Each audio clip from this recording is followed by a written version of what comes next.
कभी मना मत बोलो। चाहे वो स्पोर्ट्स हो, चाहे वो कल्चरल हो, चाहे वो कंपटीशन हो, चाहे वो इवेंट हो, चाहे कोई सेमिनार हो, चाहे कोई पैनल डिस्कशन हो, चाहे एकेडमिक्स हो, चाहे एनसीसी हो, कभी किसी को ना मत बोलो। हमसे हेल्प चाहिए कि तो तुम्हारे पास तो अभी टाइम है नहीं। महत्वपूर्ण रहा है। हमारे सीनियर्स ने मुझे डिबेट करना सिखाया, हमारे सीनियर्स ने मुझे कॉम्पिटिशन में जाना सिखाया, हमारे सीनियर्स ने मुझे लॉ की नॉलेज दी। उसी के अलावा हमारे सीनियर्स ने मुझे ये भी सिखाया। So hi everyone, welcome back to my channel. This is me Komal and you're watching The Legal Vibes. I hope you're doing well. So it's a third episode of a small podcast, or we can say that it's a small talk about the NCC and law school. So enjoy the podcast. Don't forget to like, share and subscribe The Legal Vibes. So good morning Kalyan. Good morning. So my first question is, why do you pursue law? Law मेरे लिए सिर्फ course नहीं है, it was the ambition of my grand father. Law, NCC and hockey, all three was the ambition of my grand father. और उनके जाने के बाद में उनके लिए की जिम्मेदारी मेरी बनती है, उनकी इच्छा पूरी करने की जिम्मेदारी मेरी बनती है, इसलिए। Okay. And how do you balance law school and NCC at the same time? Basically मेरे लिए दोनों इम्पोर्टेंट हैं, और एज ए ड्यूटी देखी जाए, डिसिप्लिन देखा जाए, तो मुझे एनसीसी ने सिखाया, और समाज में अपना मत रखना और समाज में अपना महत्व बनाना वो मुझे लॉ ने सिखाया। तो दोनों को इक्वली बैलेंस करना डिफ़िकल्ट होता है, लेकिन मैं कर लेता हूँ। ओके। एंड अगर अभी कोई जूनियर्स, जैसे अभी फर्स्ट ईयर में जूनियर्स हैं, उनको लॉ स्कूल के ही अगर जूनियर्स हैं तो उनको एनसीसी भी ज्वाइन करना है, तो तुम उसको क्या मतलब एडवाइस दोगे कि वो दोनों चीज़ें कैसे बैलेंस करें? देखा जाए एकेडमिक्स में बात यह है कि लॉ क्लास में पढ़ने से भी सीखा जा सकता है और खुद से पढ़ने में भी सीखा जा सकता है। Law is totally about practice and knowledge, तो वो आप कहीं पे भी ले सकते हैं। और रही बात एनसीसी, तो एनसीसी में सबसे बड़ी बात होती है डिसिप्लिन और टाइम मैनेजमेंट। हमारे वहाँ पे एक बात है कि आपको समय से पहले सीन में बुलाता है, 9:30 बुलाता है, तो आपको 9:15 वहाँ पहुँचना पड़ेगा। 15 मिनट प्रायर हमारे एनसीसी का प्रोटोकॉल चलता है। एनसीसी क्या, पूरी सेना का प्रोटोकॉल चलता है। तो आपको मेन बेसिकली टाइमिंग अगर आपको मिलती है एनसीसी में, तो आपको पहले वो कवर अप करनी पड़ेगी। क्लासेस में आप कवर अप कर सकते हो, आप अनऑफिशियल टाइम में भी कवर अप कर सकते हो। ओके। सो अगर तुम्हारा कोई एक ऐसा मोमेंट हो एनसीसी का जो तुम लोगों के साथ शेयर कर सको, जो मेमोरेबल हो तुम्हारा एनसीसी का मोमेंट, वैसे तो बहुत सारे होंगे लेकिन कोई है तो बहुत, एक अभी भी मेरे को याद है। आई वॉज, पहले मैं कोच था, तो देयर वॉज ए स्टूडेंट, वो आर्मी में अभी। जब मैं अपने टीएससी थल सैनिक कैंप के लिए गया था, वो मेरे को वहाँ मिले थे और मैं उसको पहचान नहीं पाया। उन्होंने मेरा 4 से 5 बार नाम दोहराया था, भाटी, कल्याण सिंह भाटी, कहाँ से, जोधपुर से, नथोड़ा से। मैंने कहा जी। और फिर जब उन्होंने बोला कोच साहब जय हिंद, तो मैंने समझा वो हाँ। तब पता चला कि मेरे साथ में सहपाठी जो एनसीसी की है, मेरे साथ ही बड़ीज है, उनका जब देख के रिएक्शन मेरे को देखा कि ये एक आर्मी ऑफिसर मेरे को जय हिंद विश कर रहा है, मेरे को सैल्यूट कर रहा है, तो वो एक मोमेंट था कि कुछ कमाया है मैंने ज़िंदगी में। सही है, ठीक है। और अगर लॉ स्कूल देखा जाए तो मूट कोर्ट और बहुत सारे कॉम्पिटिशन्स होते हैं, और अभी के जूनियर्स को अगर परफॉर्म करना है सब चीज़ों में एक्सेलेंट, तो वो क्या करें? एक ही मंत्र लेके चलो, एक्सप्लोर ग्रैब, एक्सप्लोर ग्रैब। और अगर फैकल्टीज़ में भी उसको अच्छा करना है, एकेडमिक्स में भी उसको अच्छा करना है, तो वो क्या करें? कवर अप करना पड़ेगा। अच्छा। अगर एनसीसी साथ में करते हो तो, और टीचर्स से बना के वो आपके सबसे बड़े पिलर्स हैं। वो आपको गाइड भी करेंगे, वो आपको सिखाएंगे भी। और सीनियर्स का क्या रोल रहा है तुम्हारे लाइफ में? मतलब लॉ स्कूल के सीनियर्स का क्या रहा है रोल तुम्हारे लाइफ में? बहुत महत्वपूर्ण रहा है। हमारे सीनियर्स ने मुझे डिबेट करना सिखाया, हमारे सीनियर्स ने मुझे कंपटीशन में जाना सिखाया, हमारे सीनियर्स ने मुझे लॉ की नॉलेज दी। उसी के अलावा हमारे सीनियर्स ने मेरे को ये भी सिखाया है कि लॉ के साथ में आपको करिकुलर क्या कर सकते हैं। और तुम भी अभी एक सीनियर हो 4th ईयर के, तो तुम अपने जूनियर्स के साथ अभी तुम्हारा कैसा बॉन्ड है? लाइक अभी 1st ईयर 2nd ईयर के जूनियर्स के तुम्हारा कैसा बॉन्ड है? मेरा 1st ईयर के साथ तो अभी इतना अच्छा बॉन्ड हुआ नहीं है, मैंने क्लासेस ली नहीं है, लेकिन 2nd और 3rd ईयर का ये कह सकता हूँ, उनके साथ बहुत अच्छा बॉन्ड है। कुछ एज ए जूनियर्स मेरे स्टूडेंट्स टाइप में भी है, उनको मैं गाइड भी करता हूँ डिबेट्स वगैरह में, और उनसे खुश भी हूँ कि वो आज मेरा नाम रोशन कर रहे हैं। नाइस। फ्रेंडशिप तुम्हारे लिए क्या मायने रखती है? Strong hold. और मतलब तुम्हारे लिए एनसीसी क्या है, मतलब तुम्हारे शब्द में एनसीसी तुम्हारे लिए क्या है? Duty, discipline, honour and justice.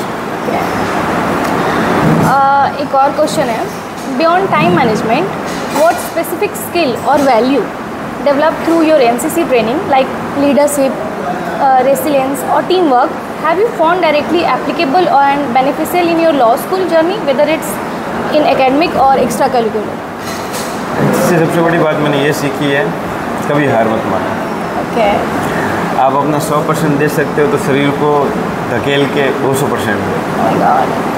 कोई भी सिनेरियो हो, कभी उसको ना मत बोलो, हर चीज़ का आंसर ढूंढो, हर चीज़ को सवाल करो, और respect your seniors, respect your elders.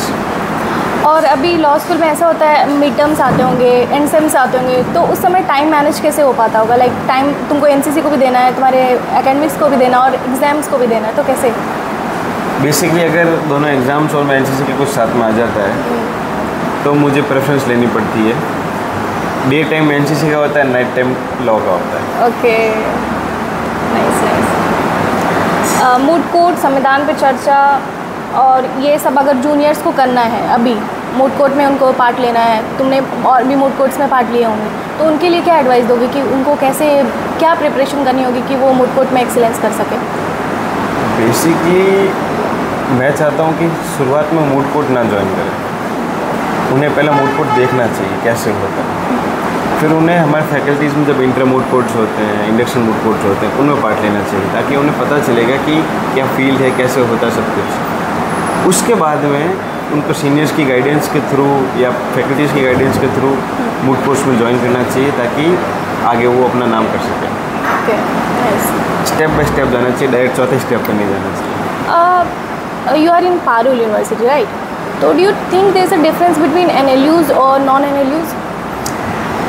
इस बात का मैं बहुत अच्छे से आंसर देना चाहूँगा कि हम मानता ज़रूर हूँ कि एनएलयूज़ में अच्छी बातचीत होती है, अच्छी पढ़ाई होती है, एक्सपोजर की बात है तो देखा जाए तो प्राइवेट यूनिवर्सिटीज़ एक्सपोजर बहुत अच्छा देती है।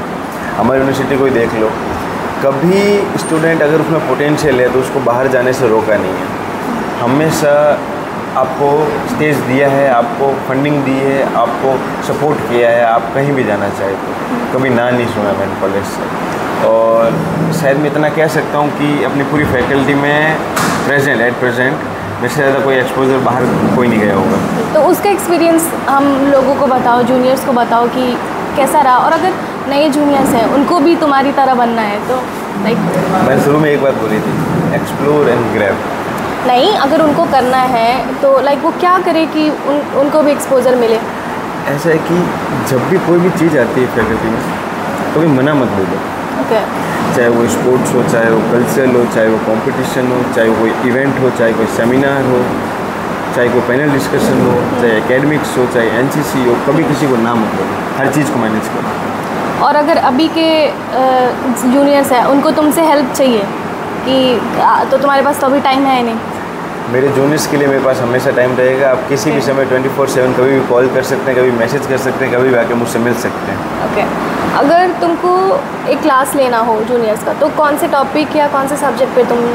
मैं फर्स्ट क्लास लेता हूँ तो कभी मैं टॉपिक पे नहीं लेता, मैं उनके बारे में जानूँगा, उनको आपस में बॉन्ड करवाऊँगा, उन पर एक छोटा सा टॉपिक दूंगा, कोई भी डिबेटिंग टॉपिक, ताकि वो खुल सके, आइस ब्रेकिंग सेशन हो सके। उसके बाद अगर मेरे को और सेशंस मिलते तो मैं क्लास लूँगा कुछ पढ़ाने के लिए। ओके। तो डे 1 जब तुम्हारा यहाँ पारुल में था और अभी तुम 4th ईयर में हो, तो कैसी रही जर्नी तुम्हारी फर्स्ट डे से अभी तक का? शॉर्ट समरी में कुछ बता सकते हो? मैं लेट एडमिशन था। ओके। मुझे पारुल के बारे में कुछ नहीं पता था। ओके।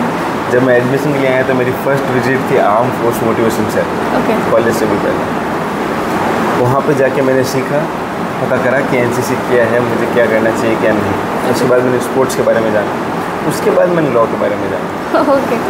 और फर्स्ट डे से ही आज तक मैंने हर चीज़ को पकड़ना चाहा है, हर चीज़ को एक्सप्लोर करना चाहा। तो शुरुआत के 15 दिन या 20 दिन बाद में हमारा एक मूड कोर्ट कॉम्पिटिशन था फैकल्टी में, वो मेरा फर्स्ट इवेंट था। और उसके बाद में कॉन्वोकेशन था कॉलेज का, उसमें मैं एज ए कोऑर्डिनेटर था। तो मतलब मैं आते ही मैंने सब काम चालू कर दिए थे, मैंने ब्रेक नहीं लिया। ओके। और जितना आप सोचो कि बाद में कर लेंगे, बाद में कभी आता नहीं। आज है तो आज कर डू लीजिए। It right now. ओके, सही है। तो रैपिड फायर शुरू करते हैं। ज़रूर। केस लॉ और statutory law. President. Case law और स्टैट्यूटरी लॉ। प्रेसिडेंट। सी, केस लॉ जस्टिस का बेसिस है, जुडिशियल डिसीजन का बेसिस है, और statutory law interpretation of statutes है, तो दोनों के महत्व रहता है, तो दोनों एक चीज़ सेट करते हैं, प्रेसिडेंट। ओके, सिविल और criminal law. Criminal. Contract law और टॉर्ट। कॉन्ट्रैक्ट। एनसीसी और law school. Duty, discipline, honour. जज और लॉयर। एडवोकेट्स। ओके। जज are the advocates of justice and we are the advocates of clients. Moot court और internship. Exposure.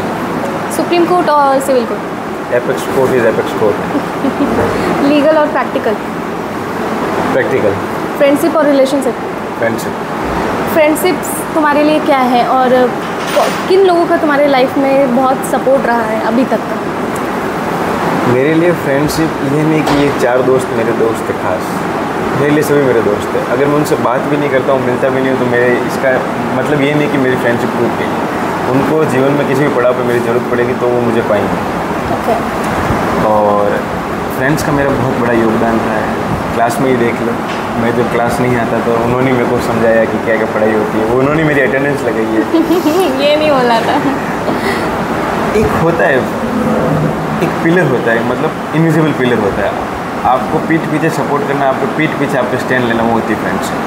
Okay. और faculties अगर देखा जाए तो तुम्हारे लिए क्या है, मतलब उनका सपोर्ट है भाई फैकल्टीज? बाप। अरे नहीं, थोड़ा एक्सप्लेन कि फैकल्टीज़ लोग एक स्टूडेंट के लिए कितना रोल प्ले करती है। बहुत बड़ा रोल प्ले करती है देखा जाए तो, कि वो हमारे मार्गदर्शक होते हैं। Okay. जब हम कॉलेज में आते हैं हमें कुछ पता नहीं होता कि क्या है क्या क्यों है, वो हमें गाइड करती है, वो हमें सिखाती है, और अगर हमें पोटेंशियल है तो वो हमें पुश करती है फॉरवर्ड आगे जाने के लिए। Okay. तो देखा जाए तो आपकी कॉलेज लाइफ में 4 स्तंभ हो सकते हैं: दोस्त, फैकल्टी, जिस फील्ड में आप जाना चाहें, और एक्स्ट्रा का जो कुछ भी है सब। Okay. इन 4 को आप बैलेंस करके चलोगे, आपकी कॉलेज लाइफ बहुत अच्छे से चलेगी। और अभी तो ग्रेजुएशन तुम्हारा कंप्लीट होगा, उसके बाद क्या प्लानिंग है? मतलब देखें, अभी कुछ प्लान नहीं, कुछ प्लान सोचा से, नहीं? लेकिन बताना एक बात नहीं। है ना कि बोलने पे नज़र लग जाती है, नज़र लग और जाती मैं है। बिलीव करता हूँ। Okay okay, thank you so much thank you for your coming, thanks so much.